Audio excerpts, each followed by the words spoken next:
రాష్ట్రంలో పరిస్థితి ఏమిటి అని చెప్పి ఒకసారి ఏ సామాన్యుడిని అడిగినా కూడా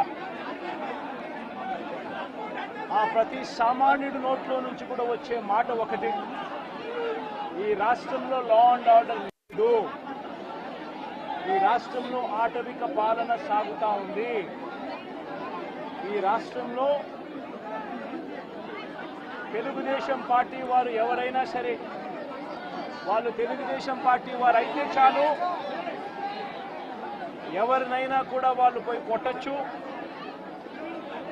ఎవరి ఆస్తులైనా కూడా వాళ్ళు ధ్వంసం చేయొచ్చు, ఎవరినైనా హత్య చేయొచ్చు,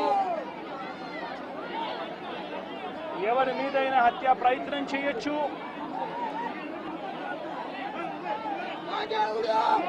వాళ్ళు ఏమి చేసినా కూడా పోలీసులు ప్రేక్షక పాత్ర మాత్రమే పోషిస్తారు.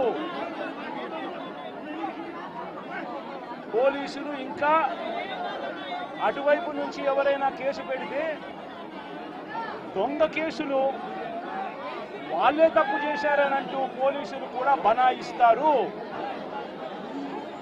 అనే ఒక నీచ సంస్కృతి ఈరోజు రాష్ట్రంలో రాజ్యం వెళ్తా ఉంది. నిజంగా నేను చంద్రబాబు నాయుడు గారిని ఒకటి అడుగుతా ఉన్నా, ఈ 45 రోజుల పాలనలో ఏకంగా 31 రాజకీయ హత్యలు జరిగాయి.